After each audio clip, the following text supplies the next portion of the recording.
به طه، به یاسین، به معراج احمد، به قدر و به کوثر، به رضوان و طوبی، به وحی الهی، به قرآن جاری، به تورات موسی و انجیل عیسی.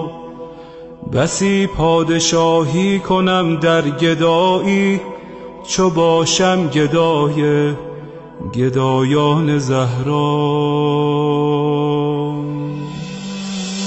چه شبها که زهرا دعا کرده تا ما همه شیعه گردیم و بیتاب مولا. غلامی این خانواده دلیل و مراد خدا بوده از خلقت ما. مسیرت مشخص، امیرت مشخص، مکن دل دل ای دل، بزن دل به دریا. که دنیا به خسران عقبی نیرزد، به دوری ز اولاد زهرا نیرزد. و این زندگانی فانی، جوانی، خوشیهای امروز و اینجا، به افسوس بسیار فردا نیرزد.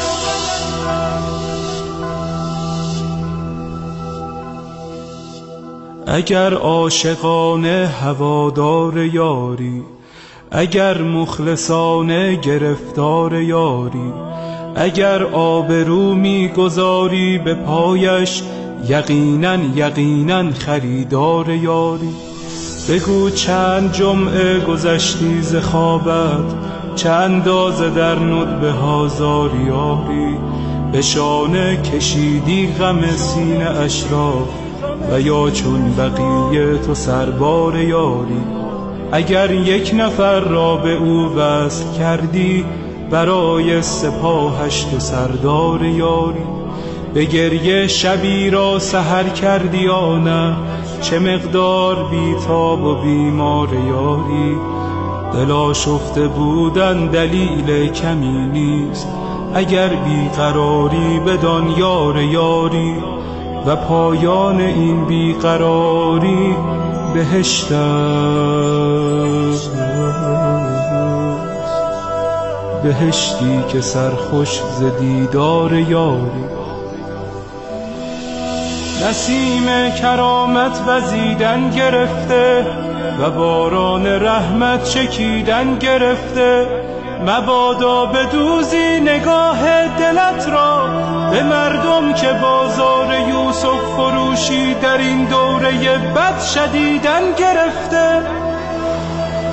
خدایا به روی درخشان مهدی، به زلف سیاه و پریشان مهدی، به قلب رؤوفش که دریای داغ است، به چشمان از غصه گریان مهدی، به لبهای گرم علی یا علیش، به ذکر حسین و حسن جان مهدی، به دست کریم و نگاه رحیمش، به چشم امید فقیران مهدی، به حال نیاز و قنوت نمازش، به سبحان سبحان سبحان مهدی، به برق نگاه و به خال سیاهش، به عطر ملیح گریبان مهدی، به حج جمیلش، به جاه جلیلش، به صوت حجازی قرآن مهدی، به صبح عراق و شبانگاه شامش، به آهنگ سمت خراسان مهدی، به جان داده های مسیر عبورش، به شهد شهود شهیدان مهدی. مرا دائم الاشتیاقش بگردان، مرا سینه چاک فراقش بگردان. تفضل بفرما بر این بنده بی سر و پا، مرا همدم و محرم و همرکابه سفرهای سوی خراسان و شام و عراقش بگردان. یا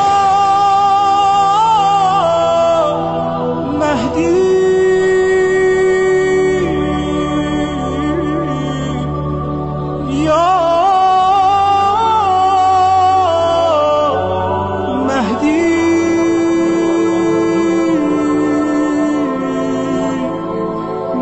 زدی